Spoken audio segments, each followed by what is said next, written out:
नमस्कार भाई और बहनों। इस कहानी के सभी पात्र और घटनाएं काल्पनिक है। इसका किसी भी जीवित या मृत व्यक्ति से कोई भी संबंध नहीं है, और अगर इत्तेफाक से संबंध आता भी है तो वो एक संयोग समझे।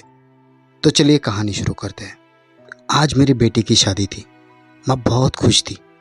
हर माँ का सपना होता है कि उसके बेटे की शादी हो, घर में बहू आए और घर खुशियों से भर जाए।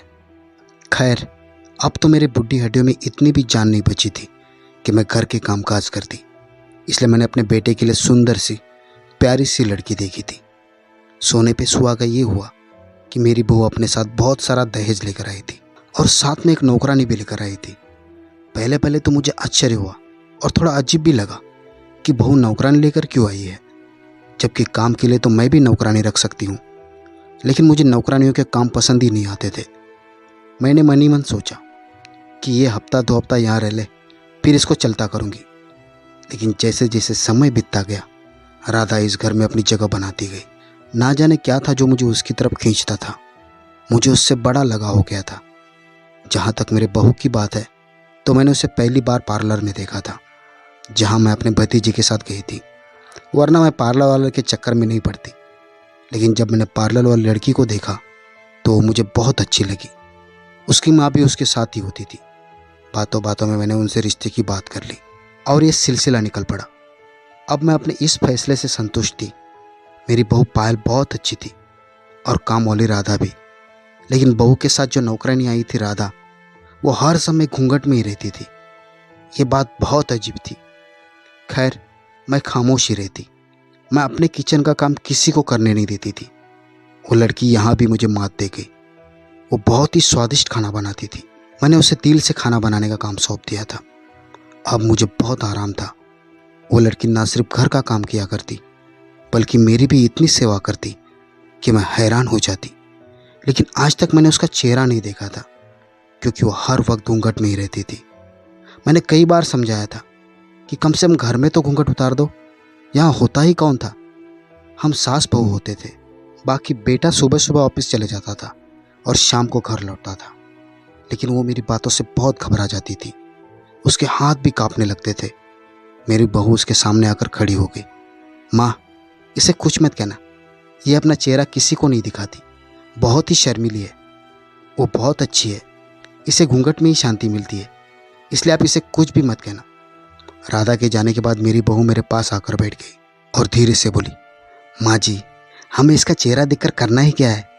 जब हमें इतना सुख दे रही है, घर शीशे की तरह चमकता है, खाना स्वादिष्ट बनाती है। मैंने देखा है, देर रात तक आपके पैर भी दबाती है। कहीं ऐसा ना हो कि हमारी बातों से तंग आकर नाराज हो जाए और काम छोड़कर ही चली जाए। तो फिर आजकल ऐसी नौकरानी कहाँ मिलती है? बहू की बात पर मैं चुप हो गई थी, लेकिन मेरा दिल अजीब अजीब तरीके से धड़क रहा था। भला औरतों के सामने घूंघट क्यों? ऐसे ही समय बीतता गया। एक रात मेरी आंख खुली और मैं पानी लेने के लिए किचन की तरफ जाने लगी। तभी मैंने देखा कि राधा किचन के बगल वाले कमरे में कुर्सी पर बैठी हुई थी और उस कमरे का दरवाज़ा खुला हुआ था। मेरी नज़र अब राधा पर थी। वो इस तरह से बैठी थी कि उसका चेहरा दूसरी तरफ था, लेकिन देखने से ऐसे मालूम पड़ रहा था कि इस वक्त वो घूंघट में नहीं थी। मैं बेसब्री से इंतज़ार करते हुए वहाँ खड़ी हो गई कि शायद उसकी एक झलक मुझे दिखाई दे। तभी अचानक वो उठकर खड़ी हो गई और दरवाजे की तरफ घूम गई। जैसे ही उसके चेहरे पर मेरी नज़र पड़ी तो मैं गिरते गिरते बच गई, यहाँ तक कि मेरी रूह तक कांप गई। हे भगवान, ये तो... तभी अचानक से मुझे जोर की खांसी आ गई और मैंने तुरंत पानी का गिलास मुंह को लगा दिया। लेकिन तब तक राधा की नज़र मुझ पर पड़ चुकी थी। वो भी घबरा गई और कमरे के अंधेरे कोने की तरफ भागकर खुद को मेरी नज़रों से छुपाने की कोशिश करने लगी। लेकिन तब तक मैं उसे देख चुकी थी। तब से मैं बहुत चिंतित थी। सारी रात मैंने कांटों पर गुजारी थी। मैं पूरी रात सो नहीं पाई थी। ये सब आखिर क्या था? ऐसा कैसे हो सकता था? मैं सुबह का बेसब्री से इंतजार कर रही थी। मैं बस यही चाहती थी कि उसको बहू के सामने खड़ी करके उससे सारा सच उगलवाऊं। लेकिन मैं चाहती थी कि एक बार मेरा बेटा ऑफिस चले जाए, फिर मैं अपने बहू से पूछूं कि ये सब क्या है। अगर मेरे बेटे को इसकी भनक भी लग जाती तो उसे उसी वक्त तलाक दे देता। तलाक क्या, शायद वो गुस्से में आकर पायल को जान से ही मार देता। बात ही इतनी बड़ी थी कि कुछ भी हो सकता था। मैं नहीं चाहती थी कि मेरे बेटे का घर उजड़ जाए। मैं पायल को शक का फ़ायदा देकर सच जानना चाहती थी, लेकिन मैंने पहले ही सोच लिया था कि अगर इसमें उसकी थोड़ी सी भी गलती नज़र आई तो मैं खुद ही उसे तलाक दिलवा दूंगी। मुझे कुछ समझ में नहीं आ रहा था कि कसूर किसका है। अब बहू ही सब कुछ बता सकती थी। मेरा दिमाग काम नहीं कर रहा था। मेरी बहू पायल उठ चुकी थी। उसने नाश्ता किया और अब अपने कमरे में चली गई। मेरा बेटा अपने ऑफिस चला गया था। सब कुछ जानने का यही सही वक्त था। मैं तुरंत अपनी बहू के कमरे की तरफ चली गई और दस्तक देकर अंदर चली गई। बहू अपने अलमारी में कपड़े रख रही थी। वो आश्चर्य से मेरी तरफ देखने लगी। मैंने कमरा बंद कर दिया और उसके बेड पर बैठ गई और उससे पूछा कि आखिर क्या बात है? मेरे घर में तुम दोनों कौन सा खेल खेल रही हो? राधा कौन है? राधा का आखिर में राज क्या है? आज मैं सच जान कर रहूंगी। अगर तुमने मुझे सच ना बताया तो। मेरी बात सुनकर पायल मेरे कदमों में गिर गई। माँ जी, मुझे माफ कर दो, इसमें मेरी कोई गलती नहीं है। आखिर ये सब क्या बात है? मुझे पूरी कहानी बताओ। वो मेरी बात सुनकर बहुत डर गई। माँ जी, मैं आपको सब कुछ बताती हूँ, लेकिन आप पहले ये वादा करें कि रवि को इसकी खबर नहीं होने देंगे, वरना। देखो पायल बेटा, अब मुझे सच बताओ। मैं सच जानने के बाद ही फैसला करूंगी। मेरी बात सुनकर उसने अपने आंसू पोंछे और मुझे अपनी कहानी सुनाने लगी। उसने कहा कि मैं खाते पीते घर से थी। हम 3 भाई बहन थे। बड़ी बहन की शादी 3 साल पहले हो गई थी। तब से वो देश से बाहर रह रही थी। उसके बाद मैं और मेरा छोटा भाई अनिल। मैं कॉलेज जाती थी और अनिल स्कूल जाता था। हम बहुत खुश थे कि अचानक पापा को बिजनेस में घाटा हो गया और हमारी आर्थिक स्थिति बहुत खराब हो गई। मेरा कॉलेज छूट गया और फीस ना भरने की वजह से अनिल को भी स्कूल से निकाल दिया गया। पिताजी कर्जे में डूब गए थे। किसी रिश्तेदार ने भी नहीं पूछा। ये बिल्कुल सच है कि हर कोई आपका तब तक ही साथ देता है जब तक आपके पास पैसा होता है। पिताजी ने अपना कर्जा चुकाने के लिए अपना घर बेच दिया। कर्जा चुकाने के बाद कुछ पैसे बच गए थे, तो उन्होंने उस पैसों से एक छोटा सा घर किराए पर ले लिया और उसका 6 महीने का एडवांस दे दिया गया और घर में 2 महीने का राशन भर दिया। अब केवल कुछ 1000 रुपये ही बचे थे। वो भी कब तक चलते? मेरे पास कोई डिग्री नहीं थी जिसके बदौलत मैं नौकरी करती, इसलिए मैंने पड़ोस के बच्चों को ट्यूशन पढ़ाना शुरू कर दिया। लेकिन वो कुछ 100 रुपये काफ़ी नहीं थे। उसी समय पिताजी की तबीयत खराब रहने लगी थी। वो पहले से ही दिल के पेशेंट थे और अब तो हालात के बोझ ने उन्हें और अधिक कमज़ोर कर दिया था। बड़ी बहन को हमने कुछ नहीं बताया था कि वो परेशान ना हो। एक दिन मैं एक स्कूल में इंटरव्यू देने गई, लेकिन वहाँ भी निराशा हाथ लगी, क्योंकि मेरी शिक्षा कम होने के कारण वे मुझे 2000 रुपये की पगार में रखना चाहते थे। लेकिन इस महंगाई के ज़माने में 2000 रुपये में क्या होता है? मैं बाहर आ गई और तेज तपती धूप में बस स्टॉप पर बैठकर बस का इंतज़ार कर रही थी और मुझे अपनी बेबसी पर रोना आ गया। आंसू गालों से फिसलते जा रहे थे कि किसी ने मुझसे पूछा कि मैं क्यों रो रही हूँ। मैं चौंक गई और अपना सिर ऊपर उठाया तो मैं बहुत डर गई, क्योंकि वो एक अजनबी आदमी था और हमेशा मुझे यहाँ बैठा देखकर घूरता रहता था।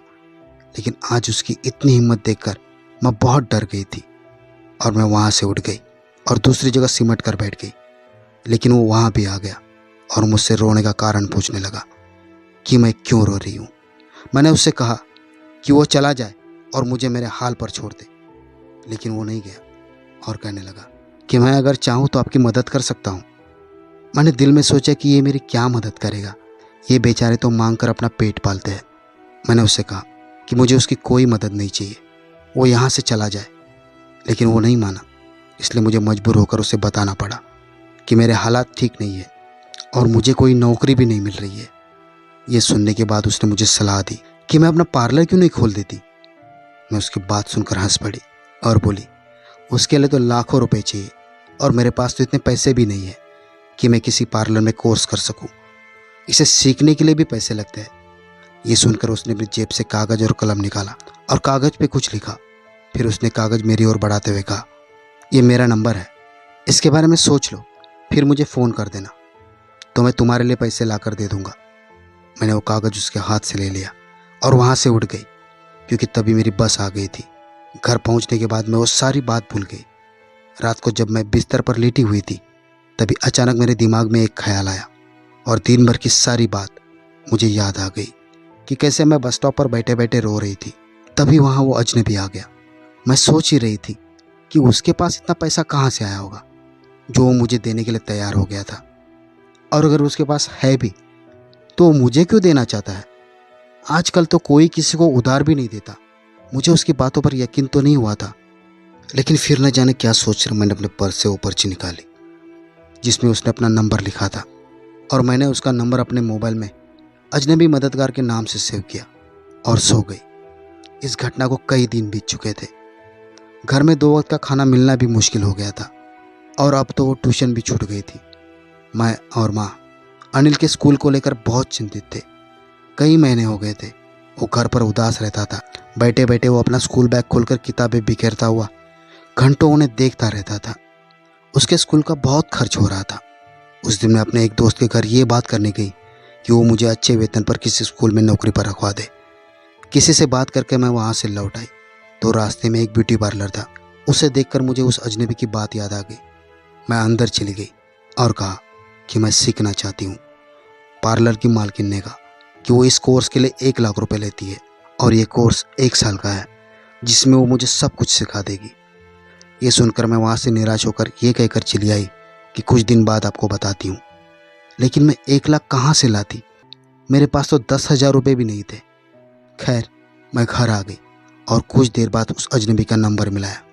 उसने मेरा फ़ोन काट दिया और खुद ही कॉल किया और पूछा कि क्या मैं वही लड़की हूँ जो उस दिन बस स्टॉप पर मिली थी।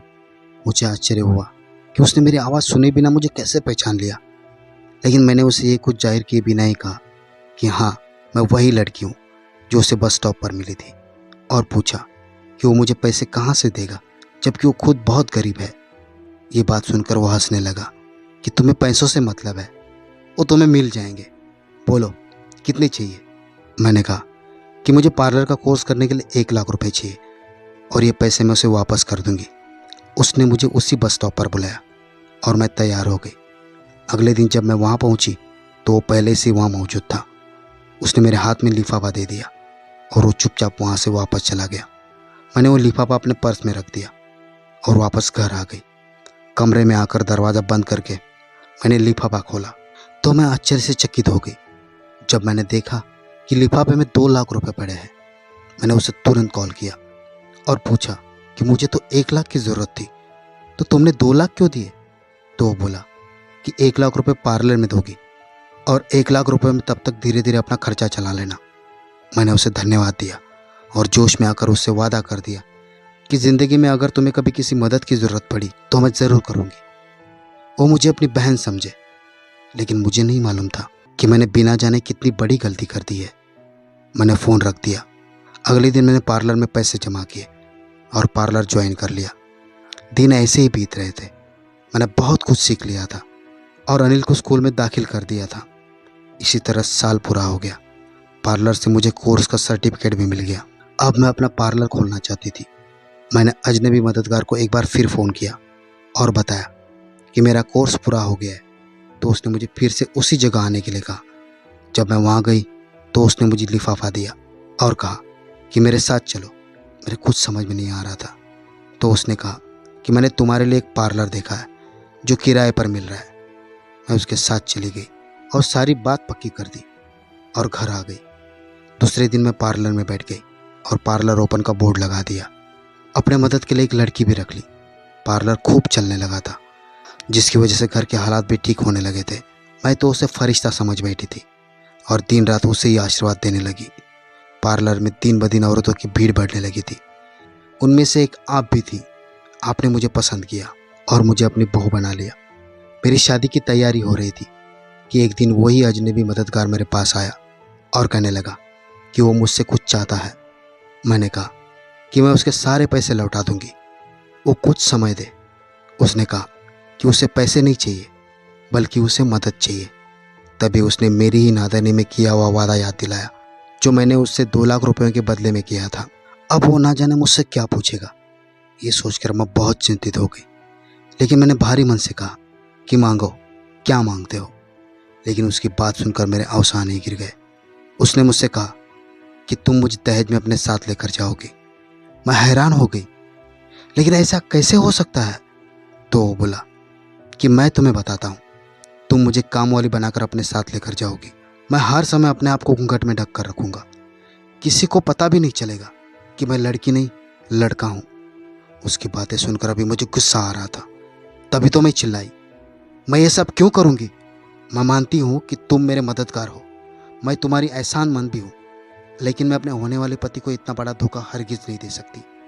मैं किसी गैर मर्द को अपने घर क्यों लेकर जाऊं? मुझे क्या मालूम है कि तुम किस इरादे से और किस नीयत के साथ चलना चाहते हो। मैं ऐसा नहीं करूंगी। मैंने पलटकर अपनी तिजोरी का लॉक खोला। वो नोटों से भरा पड़ा था। मैंने पहले ही 2 लाख रुपए अलग करके एक लिफाफे में डाल कर रख दिए थे कि ना जाने कब मेरे मददगार को इस पैसों की ज़रूरत पड़ जाए। मैंने वो लिफाफा उसकी ओर बढ़ाया और कहा कि इसे गिन लो, इसमें पूरे 2 लाख रुपए हैं। इसे लो और यहाँ से चले जाओ। आज से तुम्हारा और मेरा रिश्ता खत्म।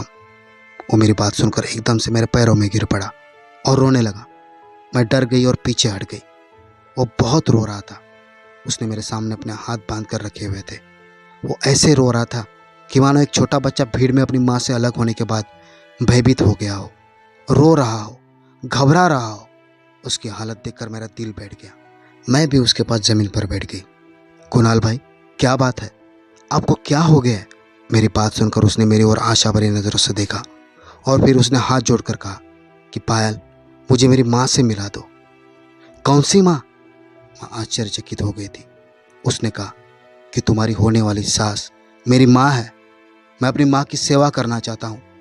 मुझे तुम अपने साथ ले चलो, मेरी इच्छा पूरी हो जाने दो। उसकी बात सुनकर मुझे झटका सा लगा। ऐसा कैसे हो सकता है कि वो मेरे पति का भाई था? अगर वो मेरी सास का ही बेटा है तो वो अपने ही घर में इस तरह चोर दरवाजे से क्यों जाना चाहता है? मेरे मन में कई सवाल उठ रहे थे। तब वो बोला, मैं जानता हूँ कि तुम मेरी बातें सुनकर हैरान हो गई हो। तुम ये भी सोच रही होगी कि अगर मैं सच कह रहा हूँ तो फिर सीधे तरीके से घर क्यों नहीं चला जाता। मजबूरी है पायल बहन। वो अभी रो रहा था। रोते रोते वो मुझे अपनी ज़िंदगी की कहानी सुनाने लगा था। जब मैं पैदा हुआ था ना, तो मेरी माँ खुश नहीं थी क्योंकि ससुराल वाले उस पर बहुत जुल्म करते थे। तुम खुद ही सोचो कि एक लड़की जब शादी करके अपने ससुराल चली जाए और जल्द से पेट से भी हो जाए तो वो कितनी खुश होती है। उसको लगता है कि आने वाला बच्चा ससुराल में उसके कदम और मजबूत कर देगा। लेकिन मेरे जन्म के बाद मेरी माँ के पैर मजबूत नहीं हुए थे, बल्कि उन्हें डांट पड़ती थी। मेरी दादी मेरी माँ को 1 मिनट के लिए भी बर्दाश्त नहीं करती थी। ये बहुत अच्छा होता कि मेरा बाप अस्पताल के बेड पर ही मेरी माँ को तलाक देकर चला जाता। हालांकि इसमें मेरी माँ की कोई गलती नहीं थी ना। ये तो भगवान की इच्छा थी कि उसने मुझे ना तो लड़का बनाया और ना ही लड़की। मेरे लिए तीसरा लक्षण चुना। कुणाल की बातें सुनकर मैं सदमे में आ गई थी, जबकि वो खुद ढीला पड़ता जा रहा था। उसके आंसू नहीं रुक रहे थे। जब नर्स ने माँ को बताया कि आपके घर में 3rd जेंडर ने जन्म लिया है, तो माँ ने आंखों ही आंखों में उनसे मिन्नतें की थी। वो भी माँ का दुख समझ गई और चुप हो गई और पिताजी को बधाई दी कि तुम्हारे घर बेटा पैदा हुआ है। हर कोई खुशी से फूला नहीं समा रहा था। हर कोई मेरी माँ के आगे पीछे कर रहा था, जबकि वो चुपचाप कोने में बैठी आंसू बहा रही थी। जब भी मैंने माँ को देखा, वो रोती रहती थी। मुझे नहीं पता कि उसने मुझे मेरे घर वालों से छुपाकर कैसे बड़ा किया था। घर में किसी को कुछ भी पता नहीं चल सका था। माँ मुझे लड़कों के कपड़े पहनाती थी। लड़कों वाले स्कूल में भी एडमिशन लिया था, लेकिन मेरा दिल गेंद बल्ले से नहीं बल्कि अपनी छोटी बहन राधिका की गुड़िया से खेलना चाहता था। मुझे माँ की चूड़ियाँ अच्छी लगने लगी थी, उनके गहने, सब बहुत अच्छा लग रहा था। एक दिन मैंने माँ की लाल लिपस्टिक उठाई और अपने होंठों पर लगा ली और बाहर आंगन में चला गया। मेरी दादी लोटपोट होकर हंस रही थी। दादी ने माँ को बुलाया और कहा कि तुम्हारा कुणाल तो लड़की बन गया है। उस दिन माँ मेरा हाथ पकड़कर कमरे में लेकर गई। कमरे का दरवाज़ा बंद करके मुझे पिताजी की बेल्ट से खूब पीटा था। मेरा शरीर नाजुक था। मैं केवल 6 साल का बच्चा ही तो था। मेरे बदन पर बेल्ट के निशान पड़ गए थे। मैं बहुत चीखा था, लेकिन माँ को मुझ पर जरा सी भी दया नहीं आई थी। जब मेरे शरीर से खून बहने लगा तो उनका हाथ रुक गया। अब तो मुझसे भी ज़्यादा रोने लगी थी। हम दोनों माँ बेटे रो रो कर थक चुके थे। तभी दादी ने दरवाज़ा खटखटाया, लेकिन माँ ने दरवाज़ा नहीं खोला। वो अपना सिर दीवार से मार मार कर लहू लुहान हो चुकी थी। हम दोनों को अस्पताल ले जाया गया। वो मेरे लिए तड़प रही थी और मैं अपनी माँ के लिए तड़प रहा था। मैं कई दिनों तक माँ के दर्द को याद करके रोता रहता था और माँ तो हर वक्त हाथ जोड़कर मुझसे माफ़ी मांगती रहती थी। उस दिन माँ ने मुझे समझाया कि अगर मैंने दोबारा ऐसी हरकत की तो पिताजी मुझे ऐसी जगह पर छोड़ आएंगे जहाँ मुझे रोज इसी तरह पीटा जाएगा। उस दिन के बाद मैंने ऐसा करने के बारे में सोचा भी नहीं। कई बार मेरा दिल तो चाहता था, लेकिन मैंने अपने दिल को रौंद डाला। कई साल बीत गए, मैं माँ की पिटाई भी भूल गया था, लेकिन वो हर रोज जो सबक सिखाती थी उसे मैं एक कान से सुनता था और दूसरे कान से निकाल देता था। लेकिन एक दिन मैंने अपने जीवन की सबसे बड़ी गलती कर दी। मुझे याद है, जब मैं 10 साल का हुआ तो पिताजी ने घर पर एक छोटी सी जन्मदिन की पार्टी के बारे में सोचा। माँ ने मेरे लिए सबसे अच्छी पैंट टी शर्ट चुनी थी, लेकिन मैंने राधिका की इस्त्री की हुई फ्रॉक पहनी थी। जब मैं माँ की लिपस्टिक लगाकर केक काटने के लिए बाहर निकला तो सब हंस रहे थे।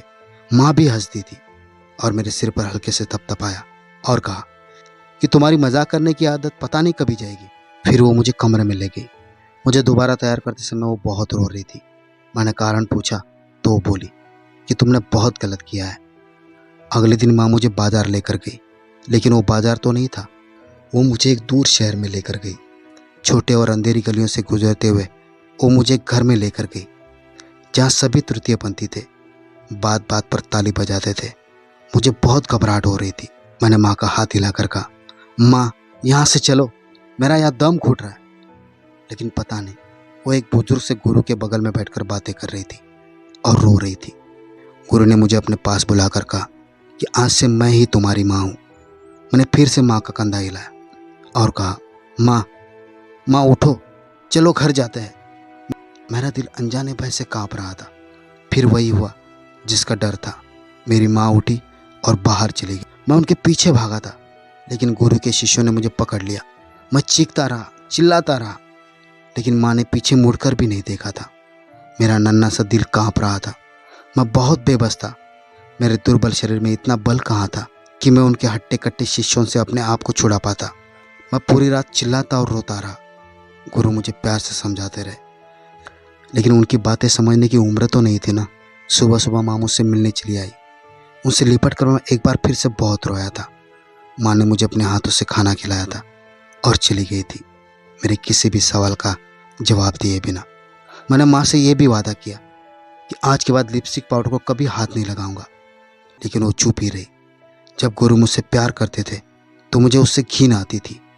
मैं सबसे अकेला बैठा रहता और अपने घर वालों को याद करके रोता रहता था। एक दिन गुरु मेरे पास आकर बैठ गए। मैं रो रहा था तो वो भी रोने लगे। उन्होंने मुझे बताया कि उनके माँ बाप तो पैदा होते उन्हें एक ऐसी जगह पर छोड़ कर गए थे कि उन्हें तो अपने माँ बाप का भी पता नहीं था, ना ही कभी कोई उनसे मिलने आता था। गुरु ने मुझसे कहा था कि मैं उनके जैसा ही हूँ, मुझे अब उनके साथ ही रहना पड़ेगा। तभी मुझे बहुत गुस्सा आया था। मुझे यहाँ आकर 1 महीना हो गया था। माँ ने मुझे बताया था कि सब मुझे याद करके बहुत रोते हैं, लेकिन माँ ने उनसे झूठ बोल कर रखा था कि मैं गुम हो गया हूँ। मुझे उस दिन पता चला कि इन सब के पीछे मेरी माँ का ही हाथ था। वो मुझे अपने साथ रखना ही नहीं चाहती थी। समय के चलते मैंने समझौता करना सीख लिया था। अब मुझे माँ से डर लगता था, उन्हें मनाने की कोशिश करता था। गुरु ने मुझसे डांस सीखने को कहा तो मैं तुरंत तैयार हो गया।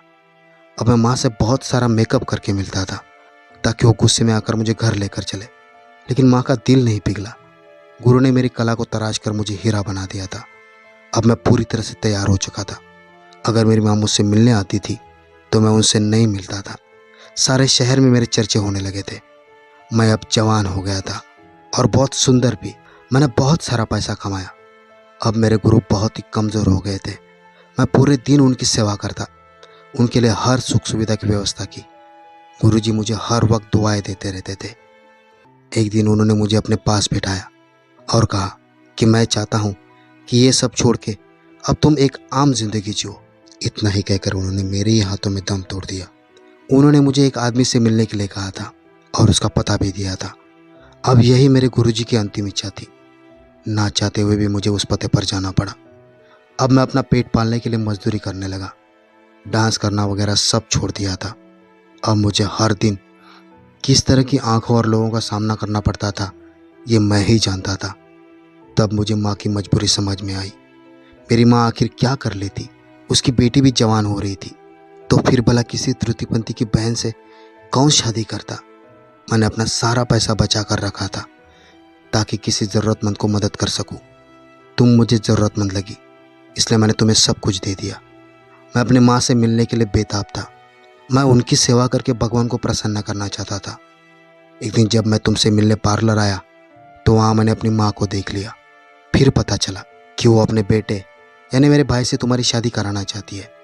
तभी तो मैं तुम्हारे पास चला आया। कुणाल पूरी बात सुनाकर रो पड़ा था। मैं भी रोती रह गई थी। माँ जी, उसकी बातें सुनकर मैं खुद को रोक नहीं पाई थी। क्या मैंने गलत किया? मेरी बहू मुझसे सवाल कर रही थी, जबकि मैं तो ज़मीन में गड़ सी गई थी। मैंने अपने बहू को गले लगाया और बहुत रोई। मुझे मेरा छोटा कुणाल बहुत याद आ रहा था। उसे कितनी कठिनाइयों का सामना करना पड़ा था। मैं भागकर उसके कमरे में गई तो वो अपना सामान पैक करके बैठा हुआ था। मुझे देखकर वो मेरे पैरों पर गिर पड़ा। मैंने उसे उठाया और उसके सामने हाथ जोड़कर अपनी सारी गलतियों को कबूल कर लिया था। मैंने गिड़गिड़ाकर उससे माफ़ी मांगी थी। उसने मुझे माफ़ कर दिया था। मेरा कुणाल मेरे सीने से लगा और बच्चों की तरह फूट फूट कर रोने लगा था। फिर वो मुझसे अलग हुआ और अपना सामान उठाकर निकलने लगा। मैंने उसका बैग उसके हाथ से छीन कर कहा था कि वो मेरे साथ रहे। वो घबरा गया और बोला, माँ, मैं आपका जीवन कठिन नहीं बनाना चाहता हूँ। फिर जब मैंने बोला तो मुझे लगा कि मेरी आवाज़ कहीं किसी गड्ढे से आ रही है। बेटा, ज़िंदगी तो मैंने तुम्हारी मुश्किल बना दी थी। लोगों का डर मुझ पर इतना हावी हो गया था कि मैं भगवान के क्रोध को भूल ही गई थी। अगर भगवान क़यामत के दिन मुझसे पूछे कि बेटा और बेटी मैंने दी है तो तुमने रख दी है, लेकिन मैंने अपने पसंद से खास बंदा दिया तो उसे धुतकार दिया, तो मैं क्या जवाब दूंगी? मुझे मेरे भगवान के सामने बेइज्जत होने से बचा दे बेटा। मैंने कुणाल के सामने हाथ जोड़ दिए तो बैग फेंक के मेरे गले लग गया। मैंने सारे इलाके में मिठाइयाँ बांट दी कि मेरा गुमशुदा बेटा लौट आया है। भगवान का लाख लाख शुक्र है कि उसने मुझे मेरी गलती सुधारने का मौका दे दिया था। तो भाइयों और बहनों, ये थी आज की कहानी। अगर आपको कहानी अच्छी लगी हो तो वीडियो को लाइक कीजिए, शेयर कीजिए और कमेंट भी कीजिए। और हाँ, सबसे ज़रूरी बात, अगर आपने अभी तक मेरे चैनल को सब्सक्राइब नहीं किया है तो प्लीज़ सब्सक्राइब करें। तो भाई और बहनों, मिलते हैं अगले वीडियो में एक और दिलचस्प कहानी के साथ। तब तक के लिए नमस्कार। धन्यवाद भाई और बहनों।